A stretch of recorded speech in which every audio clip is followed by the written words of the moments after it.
Oh, this is, you're right. Yeah.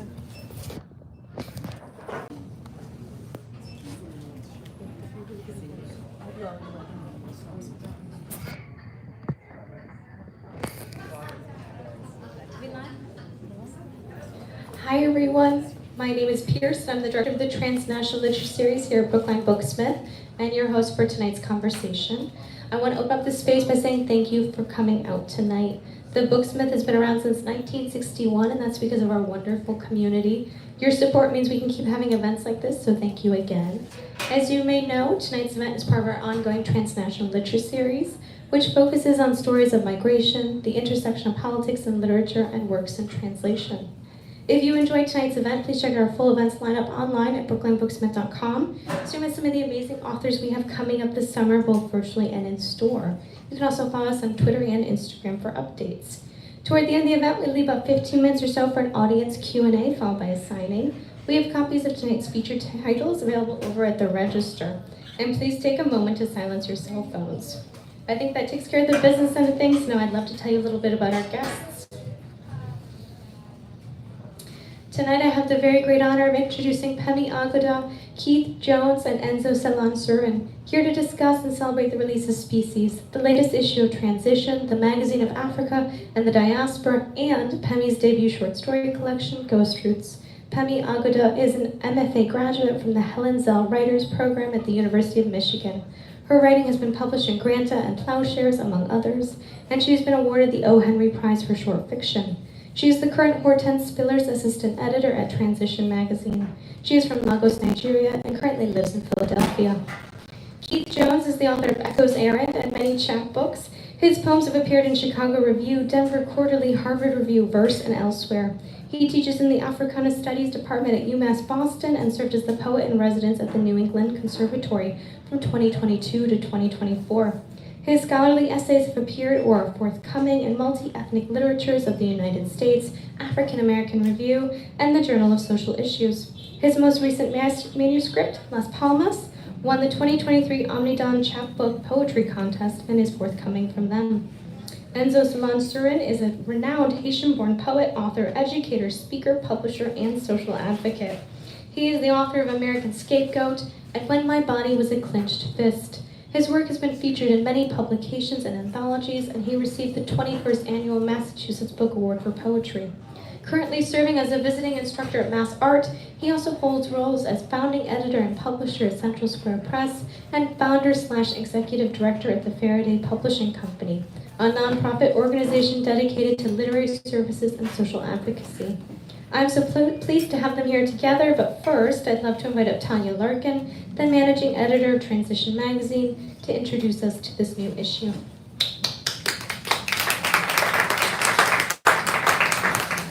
Hi, thanks Pierce for having us.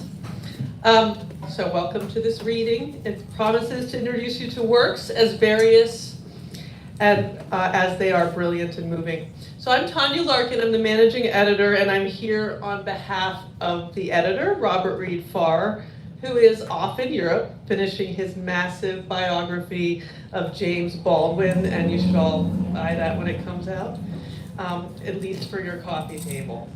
And then you can read it. Right. Thank you for helping us launch our Species issue with readings from two of the poets who appear on its pages, Enzo, Silon, Surin, Keith Jones, and celebrating Pemi Aguda, our Hortense Spillers assistant editor, and her debut collection of stories, Ghost Roots. So T35 Species builds on our climate issue by tracking the intimate relationship of the diaspora to all forms of life. Among the relationships considered in this issue are those imposed on Africans as a result of the atrocities of Middle Passage and racialized chattel slavery, as well as practices and relationships that grow from and resist those atrocities. I'm going to just tell you a little bit about what's in it. And in her essay, Off the Grid, Bénédicte Boisseron, she's the author of Afro Dog, offers a moving portrait of her brother who traveled back to his father's native Guadeloupe to live off the land as an act of resistance, only to be betrayed by the French post-colonial regimes that poisoned it. Bridget Fielder's essay on Vol, the Zenaida Dove, is speculative history in the tradition of Saidiya Hartman. In it, she imagines the Haitian-born enslaver John James Audubon's Black sisters, whose lives would otherwise go unremembered, lost to the many voids in the archive.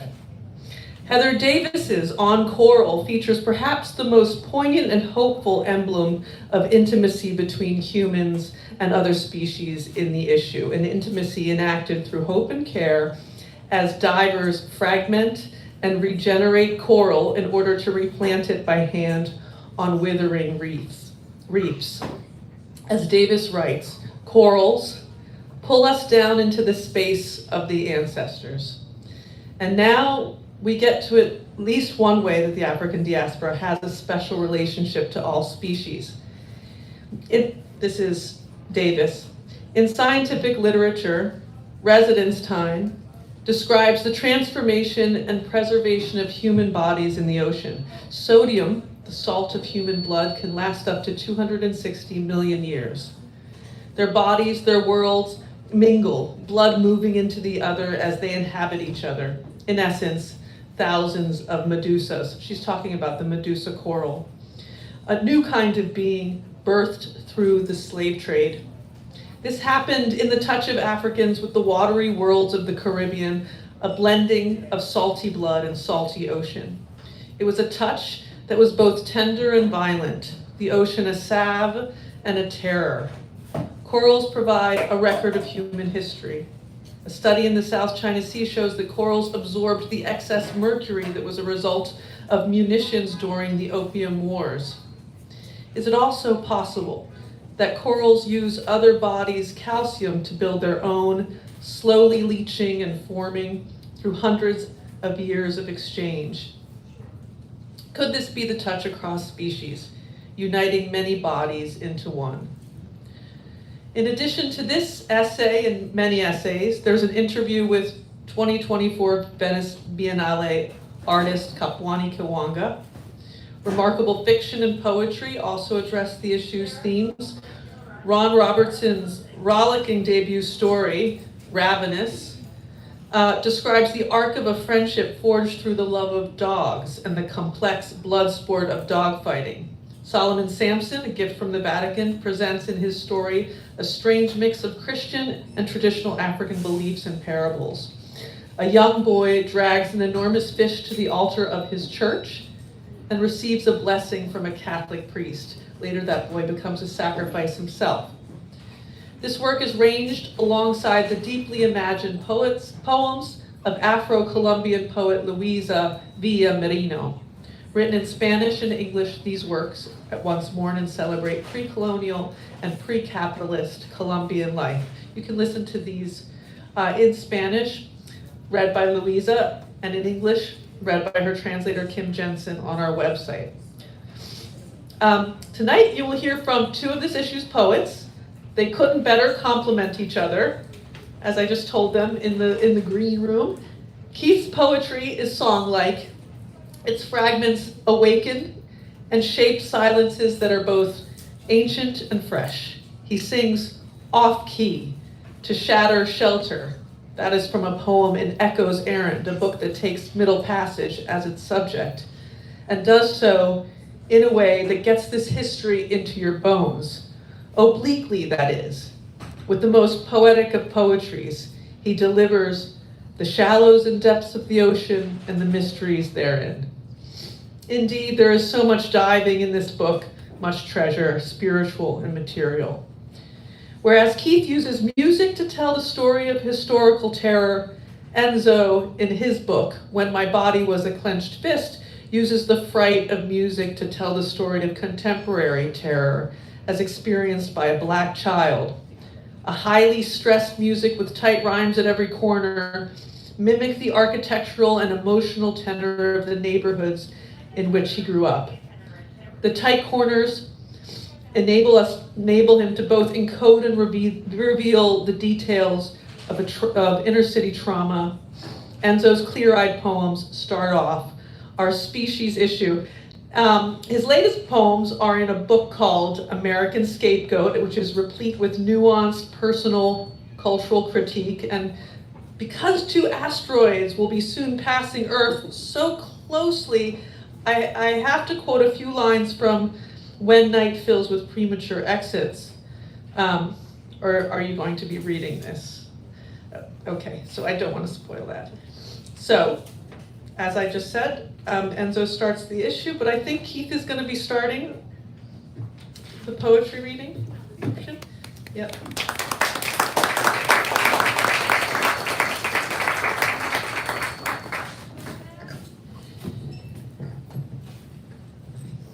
Thank you all for being here this evening. Good evening, yeah? Good evening? Yeah? All right? Right?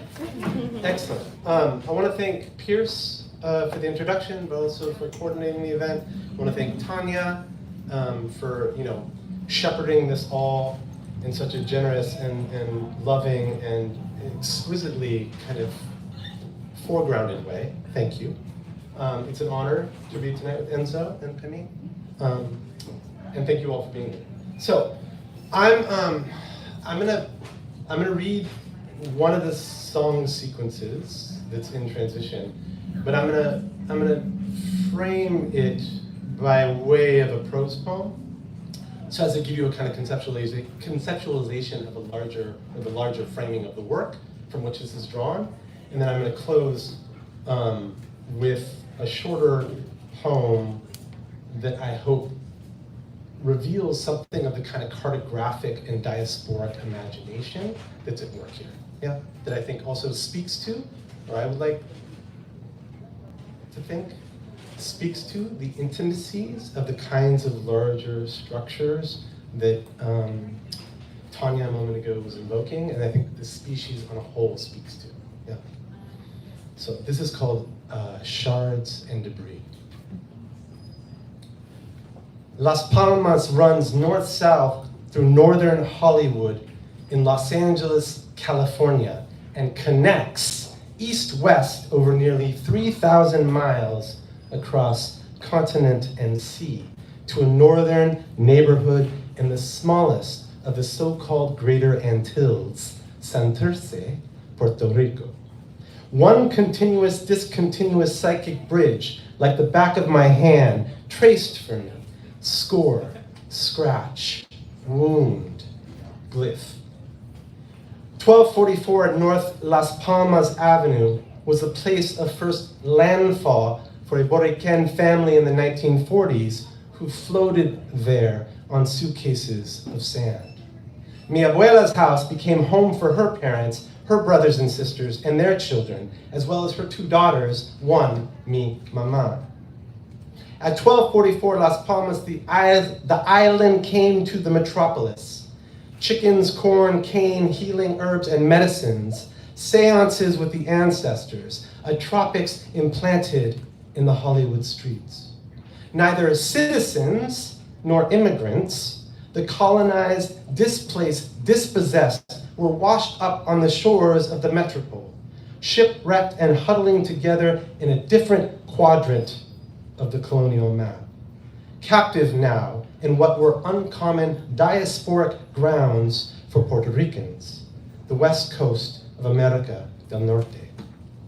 But these displacements and dispossessions gave rise to another, and mi abuela and her two daughters would lose Las Palmas to her own family, becoming internally exilic again displaced, again dispossessed, but now from within, the new trade winds of imperial dislocation. All the itineraries, all the reasons for leaving, all the machination, shame, avarice, deceit, all the violence, humiliation, degradation, and grief, all of it haunted by silences, half-truths, strategic omissions, submerged plots, annexed, unincorporated territories, both from within and without. Whole, unspoken histories of buried remembrances, distilled, disparate, deposited, diasporized in bodies and psyches without a single, stable, abiding referent or map, but floating, discontinuous, hyperbolic, phantasmal. They carried boxes, suitcases, children, shadows filled with sand. In cars filled with sand, in houses and smiles of cracked glass. Island people look for edges, they peer out, they skirt, they wriggle, they stretch out to the curve of the rhythms of their lands. But mi familia became highway people, strip mall people, apartment people, small garden people, sweatshop people, doing everything they could to be white suburban people. Dislocation too is a place, a sense of place, as and in placelessness, the broken plot of a people without a home.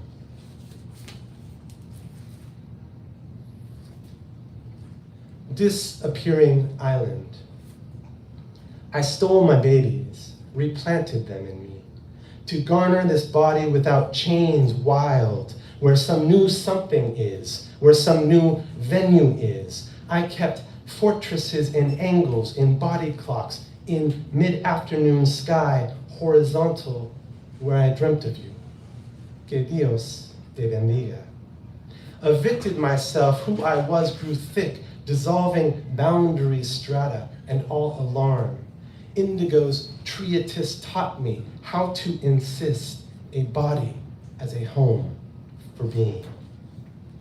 I who I is in passing swept granule of sugarcane and mango. The dream you held, first Holy Communion, the dresses inside is whitening. One for your 4 blessings, abuela. You who were once daughter unnationed, walked with at all hours of, skyward, afterlife of, edges pressed and laced in transit. On stairs, I recompense not knowing you. In what language do I say, pretend? In what language do I say, where were we and who are? I mean, how are you here, mummy? Tias y tios, y how many arrivals of errant eyes and wombs, if origin then water, were the tears of my birth. Opaquely gleam the wash to story a mirroring. I'd like to return her whole this way, however undone the scream or bloodied expel, delay, detour the child discomfited. You who were once blonde and made to be, your person whittled into a tiny box, avowed and ripped from iron island light. Land, not land, but whisper. Continent they dangled from. You saw your body wither, tipped in brine and root crop. The 1980s were lavish, cruel, junta, death, old colony, sky fugitive, ocean fugitive, the moon in place as place, mythed her mother's milk into origins, lost at church. The moon in place as place, Sundays, school of arrows. We who were English in grammars and metaphors, Iha willed her gift, dis-islanded, ripped, root-torn continuums, was breach, was covenant, unwieldy in their fray, the news covered up as woman, as child, as daughter was. Gash of light was, broken limb was, mother love planted in silence. In a house no longer there, bus ride to hide the where you don't live, ending the puddle's surplus, a puzzle we were in growing, extending itself over again, over eyelash and tectonic plate. You said you held me, fed me, purified my bottle, put sheets tented above my burns, flesh inchoate, gold cast, the riches in the water you lied to protect us from. What pooled, thread water, weave water, incongruity of air and flesh, skin to skin, cold winds rattling, bare hibiscus, Las Palmas, silken in the rain. at a depth on the outskirts of we were waiting in. I could tell you, time to time, where you were losing me. Her own iterative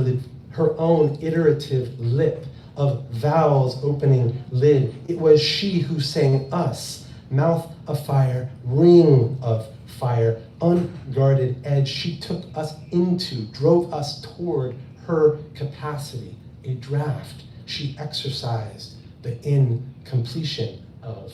Beyond telos, to which she'd given herself and couldn't feel, slept not to be awake, we sat in cathedral light, attuned to floating land, floating uprooted air, floating hymn, floating vibration, the face you threw me, you cabled, you pinned to levitating chair, churning in fear, alone, along the river you knew, your voice, one with the reeds in Babylon.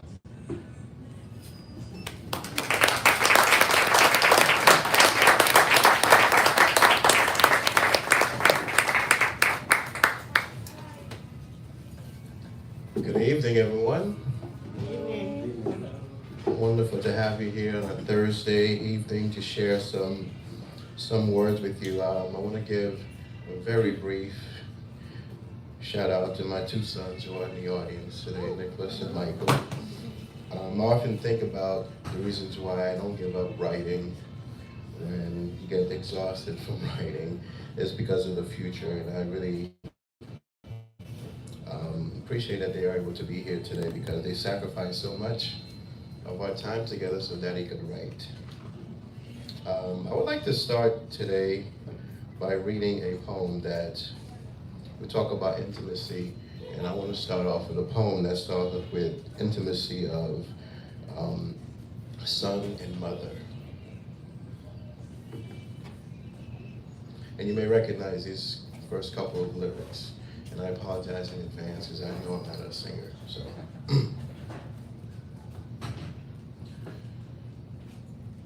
Is it getting better?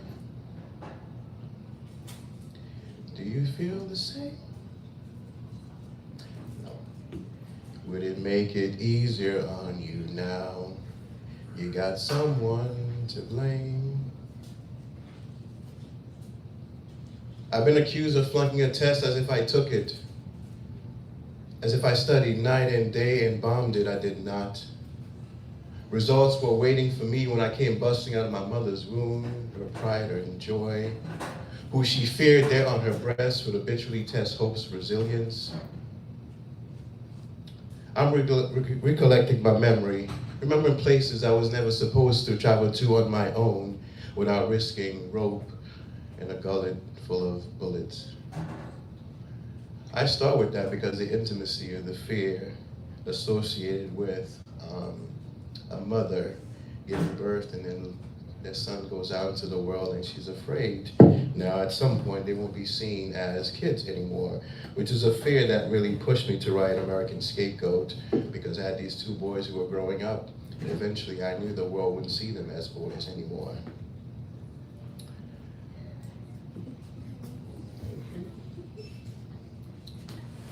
I wanted to start with a poem that I'm extremely proud to have in transition, so thank you, Tanya, for selecting this. It's a poem titled At the Drive-Thru of the Rest of My Life, Staring at the Menu.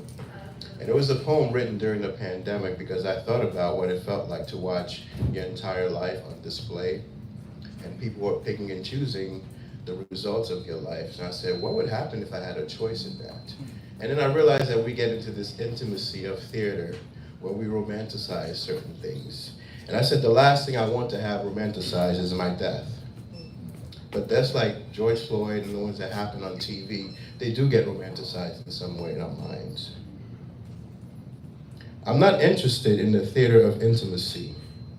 Like the way a butcher cleaves remains of a cow into what is known as choice cuts, one hand gently pinning down as the other sketches an outline that brings much comfort to those viewing. He's a master at this. which is to say he is proficient at absolving oneself of the past. To divorce human from animal and butcher from slaughter, which is to say a finger's gentle rotation of red cubes of meat is an art, and the small tower before they are lifted off the board into a glass bowl is an offering of sorts, and a smile becomes a supplication for the animal's sacrifice, its willingness to be offered up. I don't know if you're obsessed with food TV as I am, Food Network, but just to watch how they do it so delicately, and you forget about the violence that goes into everything behind that. But I appreciate the roles though that folks play in life, but I just think about what if it's something else, right, that's driving us. This next poem is also from Transition, which is Limbs from the Sky, and this came from watching my neighbors cut down their trees. Now, there's not enough shade for us to go around, so whenever I see trees being cut down, I'm like, there's gotta be a reason other than I want a better view. In this case, that wasn't the case, and so I started to write this poem about it. But like anything else, you start to write a poem about trees being chopped down, and the poem says, thank you, I'll take over now. And so this is what happened with this poem, Limbs from the Sky. They call it maintenance, pruning an entire canopy of the dead, diseased, or structurally weak. Sometimes leaving a stub, sometimes complete removal of the dangerous, so some do it for safety. Others to shape, sometimes for a vista, a need for things out of sight. They brought earmuffs to muzzle the noise so the limbs appear to float on their way down. I read that regardless of their height or diameter, some trees are resistant to fracturing. But they were persistent. They brought cranes that towered over the ground. They brought cabling and bracing, brought chainsaws and grinders. From my window, I watched as they lowered the weighty limbs. One by one, they carried them into the chipper. I can hear them snap. I can see the ash-like dust in the air drifting into my yard. And I try to track them, but they disappear. I was alone when I saw this happen. They brought a crane for the limbs in the sky. It was a cloudy day, and they were making way for the sun. This poem really talks about how we expect things to be gloomy and dark when some of the destructions of the world happen, right? But a lot of things happen on a beautiful, sunny day, gorgeous day. And so that means that we have to be, diligent, and we have to pay attention to a number of things. Tanya alluded to a bit of sky talk here. I didn't know there were two asteroids. Are they close? Because I always like to know that stuff. How close are they? As close as the moon. Okay, I got some more poems to write between now and then. But over the pandemic, I was obsessed with astrophysics. Like anything else, I hear a little bit of it and I want to know for myself. Part of it is the poet in me, the other part is the Aquarius in me, the seeker of knowledge, right? Wanting to know what people are talking about. So what I discovered was there's not much of a difference between an asteroid and a comet. Now, a comet, yes, has ice, but some asteroids I found have ice too. But the comet leaves that streak, right? But if I would ask you what you look forward to, anyone here look forward to asteroids? Yes. Anybody? No, I haven't found one person who said yes, right? But we know when a comet is coming, right? The most famous one is, which comet? Halley's Comet, right? But yet asteroids are very similar. So I thought about what it felt like to be the subject of admiration, to be a comet. The statement being made here is, I have these two boys that I fear, again, that they won't be seen as comets. They're beautiful, they're bright, loving, caring, but instead, when they come into a space, people might see them as asteroids, which, as we know from movies, you should fear. But we should also fear comets.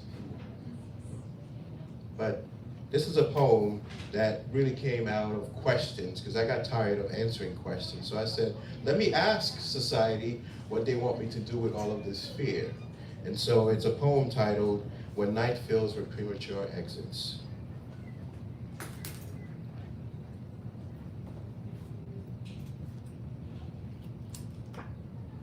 Is there a place where black men can go to be beautiful? Is there light there, touch? Is there comfort or room to raise their black sons as anything other than a future asterisk? At risk to be asteroid, a rogue planet, but not comet, to be studied with awe and clamor, and admired for radio trajectories across a dark sky made of moonshine, made of asphalt and moonshine, to be celebed and deemed a magnificent sight. Thank you so much. This is the part where I end my part of the reading and I transition to Master of Ceremony of sorts. And I'm extremely happy to be transitioning to Pemi Aguda in this gorgeous book, Ghost Roots. Folks that know me know that I love to read poetry, I love to write poetry. One of the things I love more than that is to be in conversation with writers, because I think it's an incredible thing that we can share. The term metaphysical is one that I find is both overused in modern world and also underutilized in terms of how it relates to human nature and behavior. Specifically, I find that it's become a euphemism that refers more broadly to human existence in this kind of like ethereal sort of space than it does in the physical.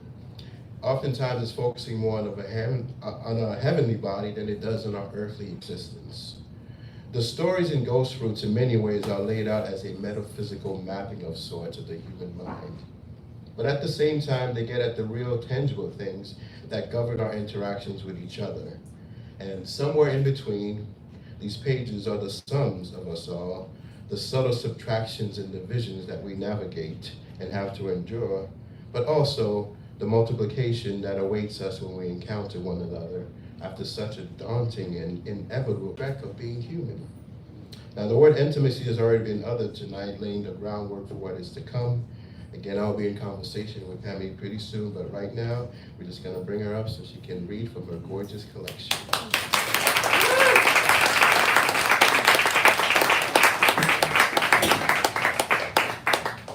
Thank you, Enzo. Thank you, everyone. Thanks for being here.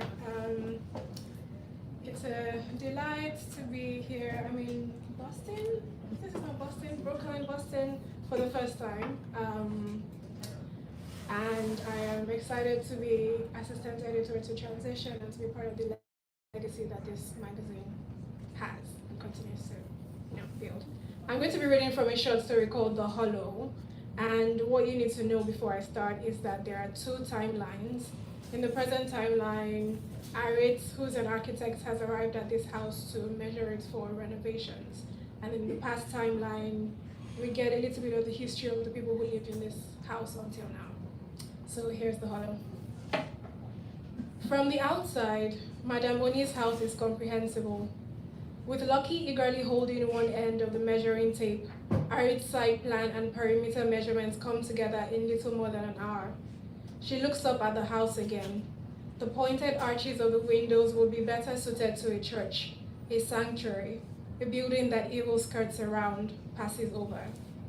On the inside, Madame Boni has disappeared, and Arit's calculations still don't add up. She checks and rechecks lengths and widths and heights, and never gets the same reading twice. The tape retracts into itself and bites her fingers again and again. This uncertainty, this shiftiness, this impossibility causes a ringing in her head. Unmoored, dizzy, she feels as if the walls are the floor and she's leaning against the ceiling, her torso wedged into a window frame. A fear clunks up her ribs, a fear that nothing is real and everything is upside down and elementally wrong. She turns into another lonely corner, seeking a way out, and the sun is streaming through two slender panes, lighting up the carpet. What does it mean for a house to be fixed, Arit wonders? To make firm, stable, or stationary, to repair, to set in order or in good condition, to put in position to make no further trouble. Madame Oni reappears and guides Arit to a chair, a warm hand on her elbow. They take a few steps, or they cross several rooms. The woman pushes a plate of cabin biscuits and a cup of warm Milo to her.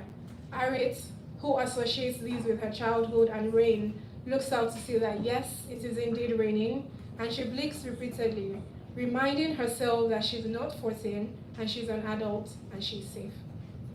The woman who lived in the large handbag with many pockets made a plan. She sold asharabi from a tiny shop in Balogun Market, saving all the profits, every tip. She sold Zowa at church events and her father rice at community gatherings, the sun darkening her skin, firewood smoke staining her lungs.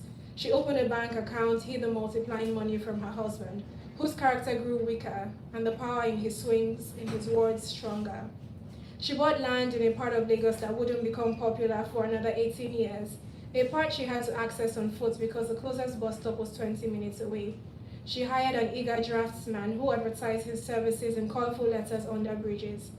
And when it was time to build, she oversaw the project herself, breathing her fear into the foundation, sweating her resolve into the concrete walls. She rinsed herself at the site so her husband wouldn't smell new beginnings on her. Soon, no more, she chanted in her head every night he added a scar to her skin. Every night she added a terrified scream to her son's memory. When the last shingle was nailed to the roof, the woman put her son on her back and left, taking nothing else. That first night, they slept on the bare floor, burrowing into each other. A house is freedom. A house is an escape. This one sensed their dread, their relief, and stood vigilant, ready to protect. How can you know a house if you don't sleep in it? Some say that light is the success of any building, but what new angles might darkness reveal? The woman who lived in the house of freedom was found by her husband. On that lot so far away from everything, he climbed the gate, breaching the perimeter, cutting his shin, trailing blood across the compound. He broke a lock, nothing but death swelling in his chest, coating his throat. The house bristled defensively around the sleeping mother and son, inhaling and exhaling, and the man felt the draft on his neck, on the meat of his hand gripping the knife. He moved from room to room, hunting, but every turn took him back to where he began. The walls shifted, and the floors wavered, and he was bewildered. Each door led to a hallway that led to a dead end, the sharp arches of glass twinkling at him, promising pain. Exhausted and dizzy, he leaned into a corner, seeking an anchor, protection, though from what he didn't know. He felt a loss of control. The house balked at his weight, at his entitlement to support. It closed in on him, deviating and rearranging itself until a hollow appeared, between walls, between floors, between walls, and there the intruder was folded in, trapped, never to hurt again. A house can be a prison too. When the woman woke, she sensed what had happened to her haunting husband. She picked up the knife. The house seemed different around her, heavier. She flung open the windows and kissed her son, who stilled within her embrace, transfixed by the blood-stained floor. Arit's uncle shuttered the windows of the paper building that night, then let the yellow pencil go. He pushed the warm cup of Milo to her side. What happens in a house stays in it, he told her, his fingers circling her wrist, her drawing hand. Architecture is about negotiating borders, he whispered. She was 14. The woman and her son lived in peace in that house that was also a prison, in the certainty that they were safe and secure. The boy grew into a man. He married a short dash of a girl with shiny dark hair and full sagging cheeks. The new wife added her laughter to the house. Her song rose like incense to the rafters. When the old woman lay dying, she pulled her son's wife close, and with breath that smelled of wilting vegetables, she whispered the story of the house that had protected her. The wife smiled at her mother-in-law's deathbed gibberish and patted her old scarred hand, and she forgot. She painted the house a baby pink, softening it, hoping for children to fill its spaces. She cultivated a garden. She and her husband made love in every room. But the years introduced a sourness to their marriage. Her husband changed. He came home from his bank job frustrated, and he took this out on his wife. The house stirred from slumber, moved in righteous anger, because hadn't it protected this man when he was only a boy? Waking to behold the rooms shuffled around her, the wife finally remembered her mother-in-law's story and knew her husband was gone. Her knees framed the new bulge in her stomach, and she cried with sadness and relief and indignation and gratitude. The wife lived in the house her mother-in-law had built. mother and child, healthy and happy. She seemed to forgive the house's action, and the house slipped into hibernation, content with its truce. The wife focused on her son, who grew tall and lithe. She kissed his forehead, broad like his father's, and pinched his cheeks, full to dripping like hers. Years passed. The boy loved his mother. On his way home from school, he brought her gifts of plantain chips and kuli kuli. He joined her in the kitchen, slicing yams, whisking eggs. When her lower back ached, he trod lightly on her to massage the knots from her muscles, both of them sure that he would know when to step off, that he would mind the line between pleasure and pain. She smiled at him, adjusting her depth of field so that he was her center, her star, and the house and what it held dissolved into a black background blur. Arit's uncle had taught her that architecture is a material realization of a vision. Why wouldn't it work the other way? Why couldn't a building's collapse also be a material realization of a want? So, one afternoon, as the wife walked past the closed door of her son's room and his two young girlfriends said, "I'm not ready, stop, I'm not ready," she quickened her pace, pretending not to hear. But a house can't make such a choice. The boy was gone in the morning. The wife took a hammer to the wall, wailing again, "Give him back," making no dent, because he was just a boy, her boy, and she'd expected he'd have time to learn, to unlearn. The woman remained in the house, seeking hints of her son in the skirting, in the junctions between walls and ceilings, in the dust patterns on windowsills, in the shaped shadows on floors. The house gave her nothing, and she responded in kind. She stopped painting, she stopped all maintenance. Still, the house stood strong, stubborn in its principles, in the duty birthed into its foundation so many years before by the woman who needed it, and refused to crumble around the woman who resented it. There is no gray zone with a house. It is all definite lines. How else could it stand? Thank you.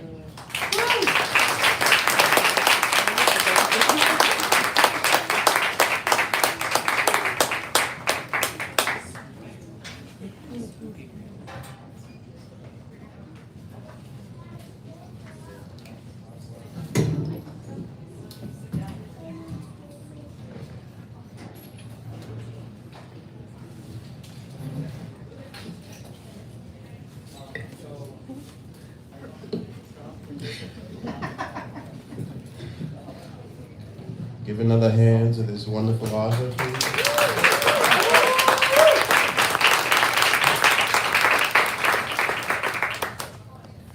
So I wanted to start this conversation with the story that I gravitated towards the most in this collection. When I just opened it up and I just flipped the pages, right? Sometimes I like the stories call to me. And the title of this particular story is Imagine Me Carrying You, which is a fitting poem for a poet. You know, I love that title.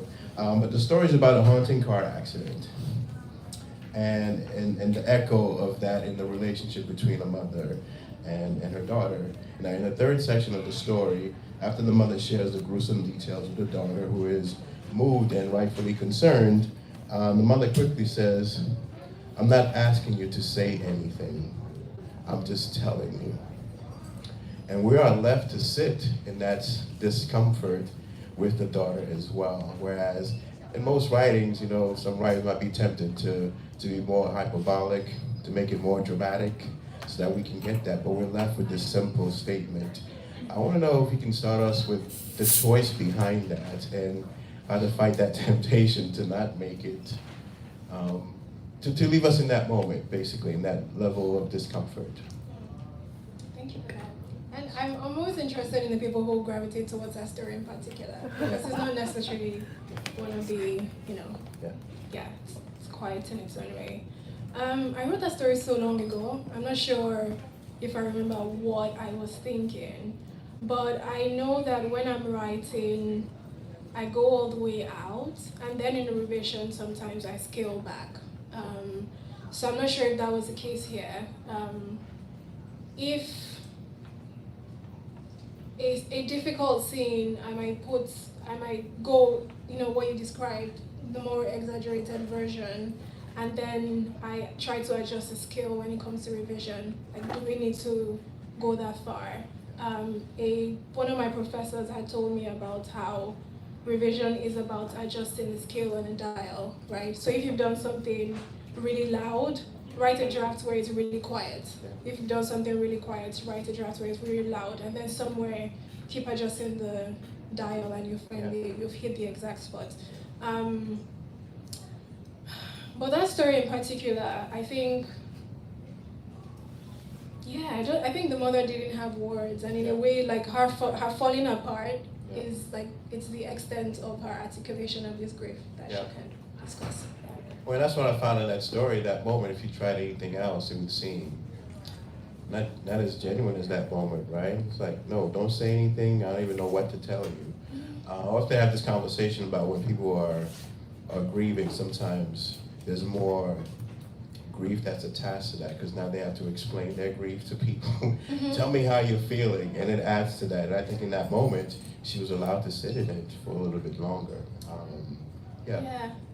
She was allowed to sit in it, even though her daughter didn't want her to sit in it, which is interesting. I was having a conversation with this, I don't know this author, if you know them, Elohosa Sunday, who also sent me a message saying, oh, I really love this particular story, and we talked about it. And what Elohosa was saying was that there's something powerful at somebody deciding to fall apart, even though everybody's like, get over it, because in this story, the premise of it is that a woman hits a girl who is crossing the expressway, the girl dies, and then the rest of the story is her just falling apart and sitting in this grief while her daughter is saying, what about me? Like, I'm here, why are you grieving this stranger?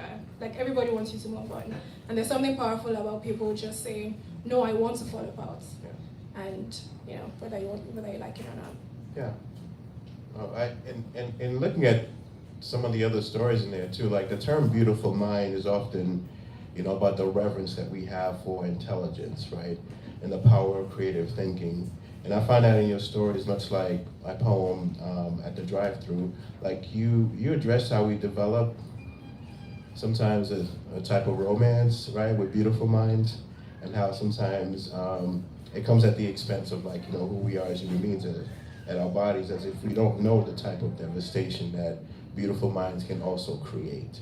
And that I'm wondering if you could talk a bit about how you were able to navigate the worlds of these characters, because they're extremely intimate, very personal, and it gets you into that space, but yet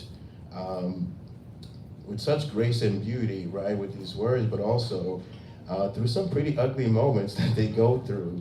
And as a writer, I'm often thinking about how do you navigate that? How do you come out of that story itself and make it your own, by also allowing the reader to come to their own conclusion about these characters without forcing it upon them?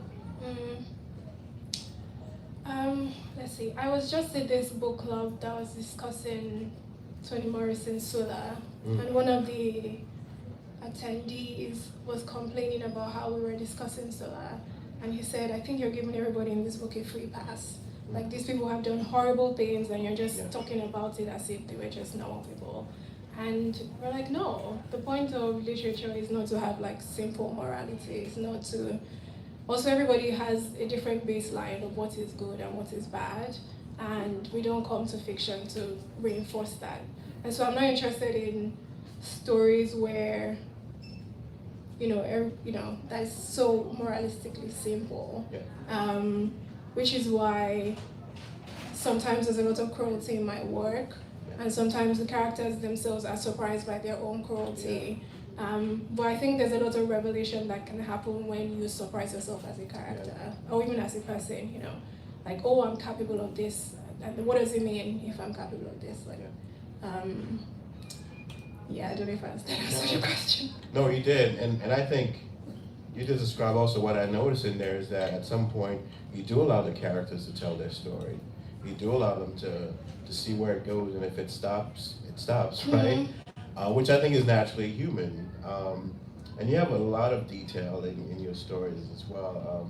The level of detail is just astonishing. From the first story, Manifest, where we get to learn about the inherent details of a pimple, which I think, in many ways, there's a poem When My Body Was a Clenched Fist which talks about that, how as a teenager I felt like, like that was my entire world. So when I read that story, I was like, here we go. And there was always this friend, and she would do this to anybody, and I don't even know why, but she would go up and pop their pimples. And I'm just like, why are you even doing this? And she felt some sort of relief. I think it's the version of ASMR that my son's talking about today, right? But the level of detail is very great in that story, manifest, but also in the dust market where you're at this fish market and you can smell the fish, you can see the people, you can see what they're wearing, but also the expression on their faces as well. And you talked a little bit about this before, but I wonder what approach you take when you are writing those particular scenes, right? In my writing, I often talk about, like, I come through like a director with a camera. I might zoom in and zoom out at different times, and other times it's like a photojournalist taking a snapshot, leaving you to, I wonder what's your approach when you're writing with such level of detail? Thank you. For this, I just remember the story, but a friend of mine taught Manifest, which is a story with the pimples in her university classroom, and she said half of the class got pimples afterwards. So just beware.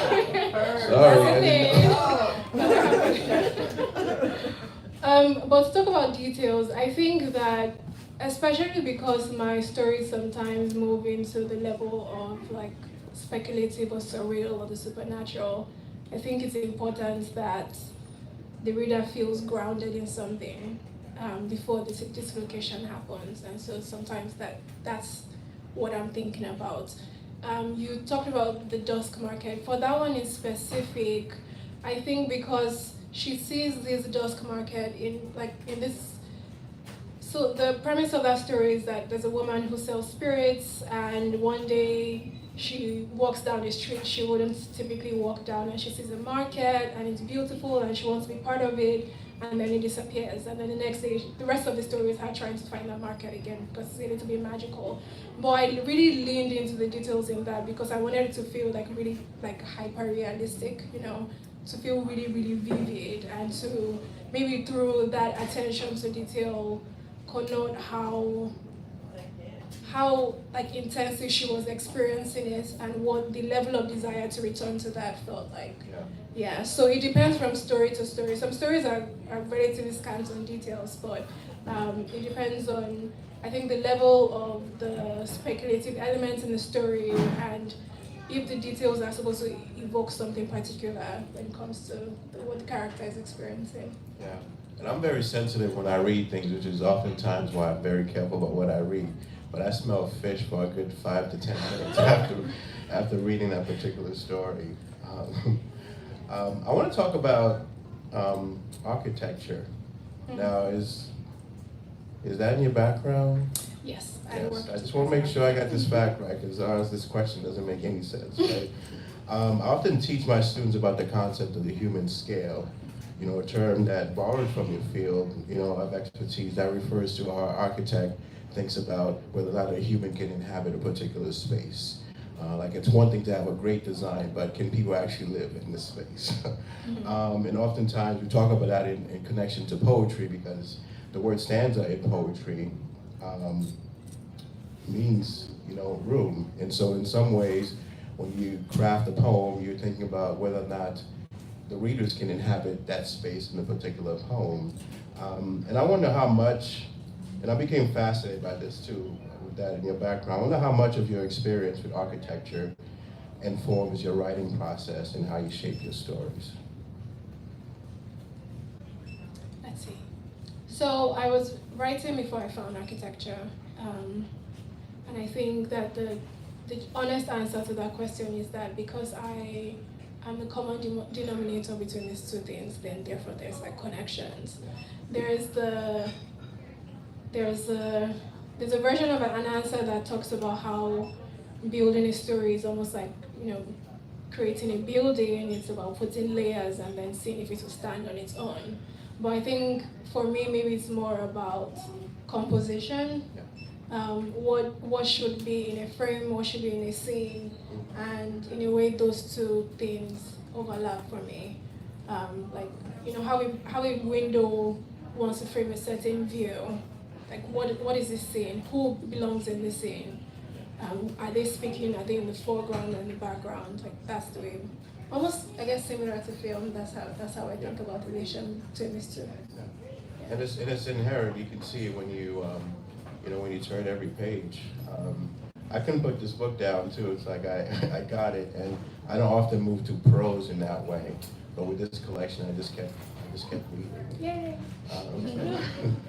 So in switching gears for slightly to address the theme of this series, I love the concept of transnational literature because it means that our interactions, including our conversation today, is not simply transactional.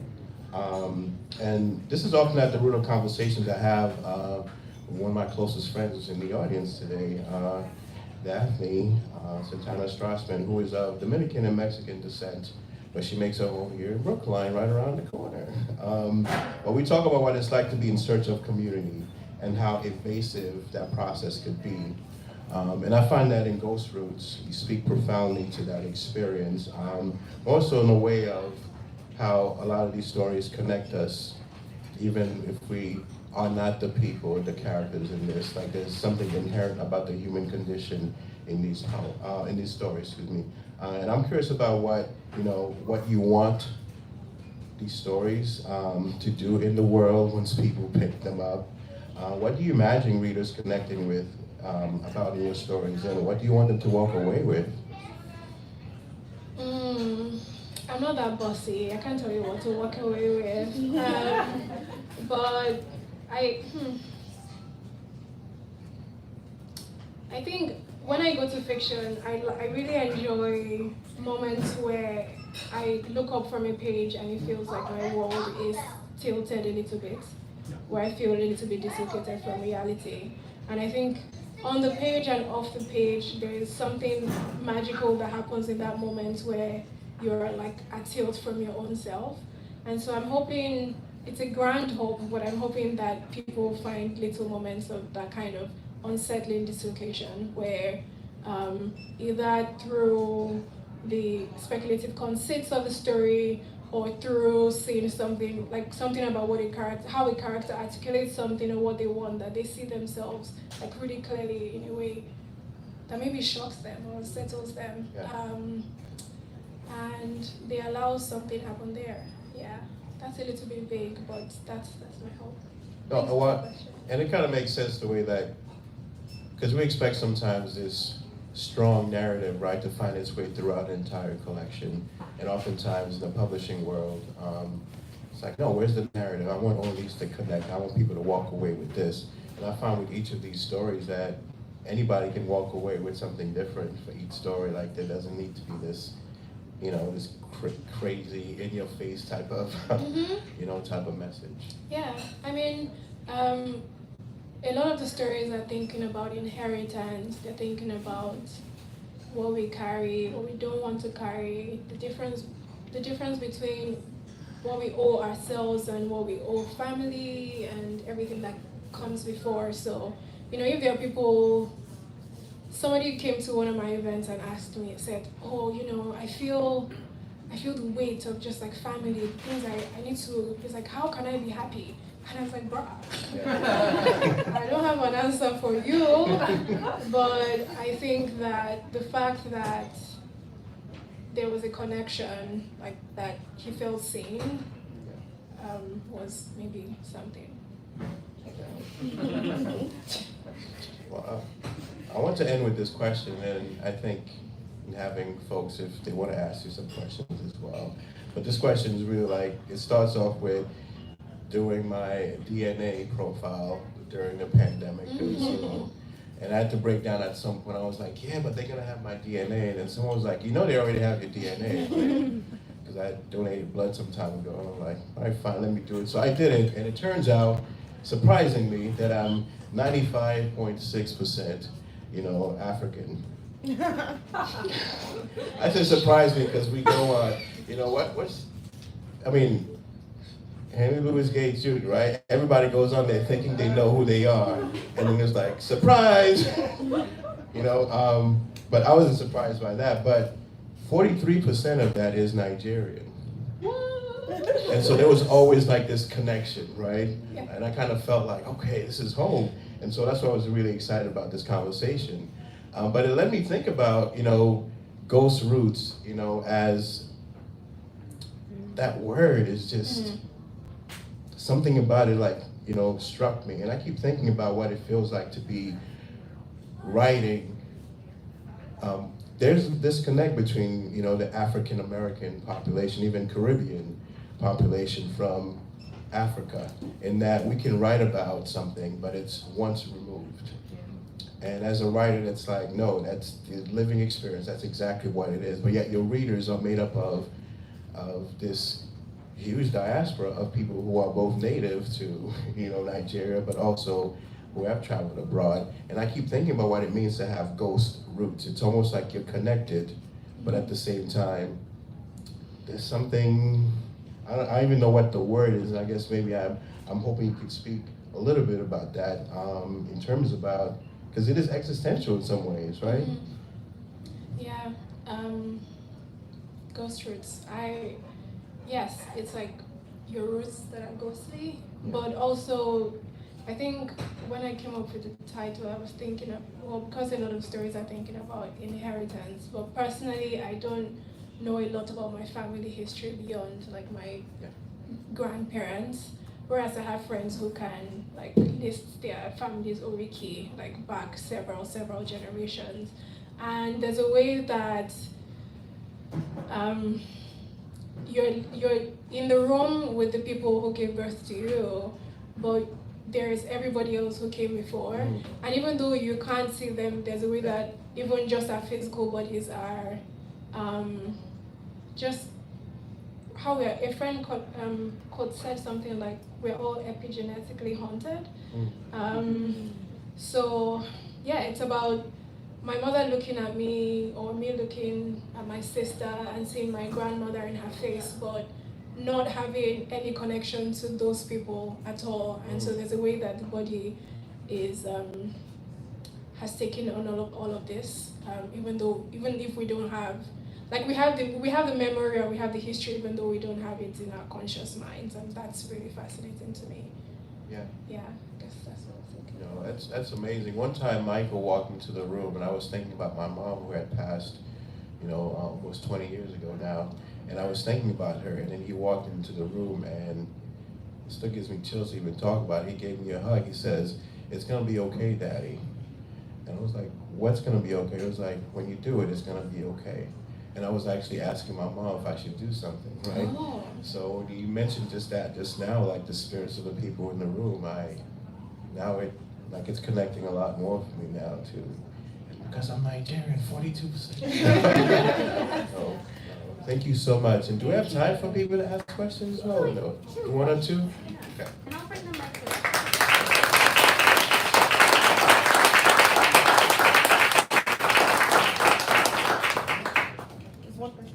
Yes, I see you in the back.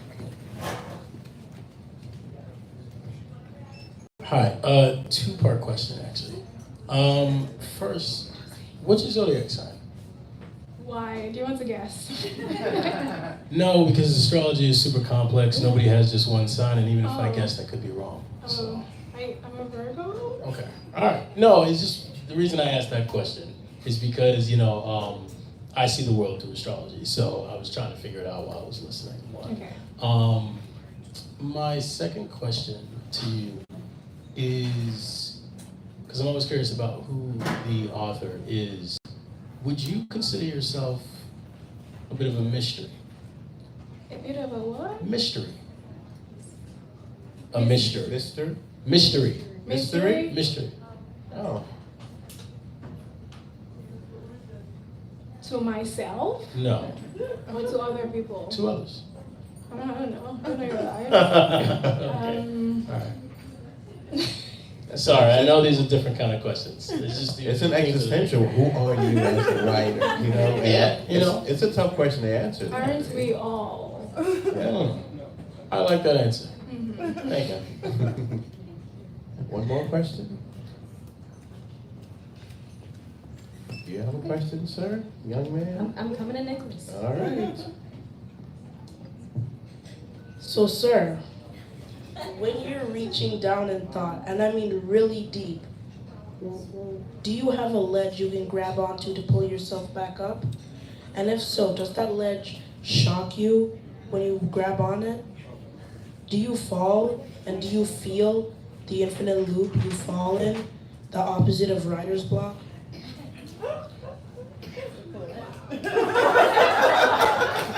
I'll let you take that one first. No, I think it was for you. It's for us collectively. Wow. That's my son, Okay. This happens at home too. Okay? It wakes me up in the morning. This is the questions I get. I'm like, breakfast? A very good question, Nicholas. And I think your question alludes to a little bit of what I was talking about in terms of when you write about these characters and their situations. How do you get yourself out of that, right? When you address, like when writing American Scapegoat, I took a lot of breaks because I'm like, this can't be real. There's a poem in there about Breonna Taylor in which, I'm a research geek, so I just kept researching transcripts and everything else. And it was like, well, there was this tagline, on social media, shot in her sleep. So it's like, sleeping while black, which is that term, right? Like people just getting shot in their beds. And then when I read the transcript, read the information, she actually was in the process of calling 911 when everything occurred. So I was like, that's even worse than somebody being shot in their sleep. So I was like, what do I do with that? I can't write this poem feeling the way that I'm feeling. And so at some point it took me away from that, and I said I needed to find a way, because I knew once I started that I could keep going. That ledge that you talk about, Nicholas, it's almost like when we talk about the rabbit hole, right? Like, how do you dig yourself out of these intense moments when you write about them? And you know this as my son, I'm not afraid to go there, because I feel like to be genuine to that moment, you have to go there. So I had this poem in the point of view of someone who is both, EMT and calling 911 about some noise that she heard outside of her door, and she ended up still falling victim. So twice, right? The police were supposed to protect her, and then there was no ambulance, no care in that way, right? So I was just like, how does that work in this country? If this could happen to her, then what about the rest of us, right? But it took me a while to get out of that poem once I wrote it. So in many ways, the stories, they go deep. You don't shy away from that. And so, to echo Nicholas's question, how do you get yourself back up once you've written these characters and what they go through? I think it helps that the stories in this collection weren't written all at once. The oldest story in the book is from maybe 2016. So it's been, spread out over the years. So that definitely helps, where, you write one, you take a break, you go out to touch grass, you talk to friends, you read other books, you read light books, you watch some murder mysteries, and then you're ready to go in again. But like you, I believe in like feeling everything, and there have been moments where I'm crying for a character. Yeah. I'm like, oh, this poor baby. Yeah. But it's part of the process, right? Yeah. We have to go in there, and then Yeah. hopefully the people around us hold us when we come out. Yeah, you guys help us out too out of that. So I'm an Aquarius, so we definitely don't hesitate to go deep into the stories. Thank you so much, though, for being a wonderful audience. Thank you for being attentive, great questions. And thank you, Pierce, for such a wonderful curated event. Appreciate it. And thank you again, Tanya. And Keith, thank you for sharing your work with us tonight as well. We're going to be hanging around, so feel free to bump elbows with us if you like. I was just about to say that. All three of our readers and Tanya are going to be up here if you'd like to say hello. We're going to do a book signing. We have books in the back and the magazine as well. Don't forget about that. Thank you so much for everyone who came out tonight.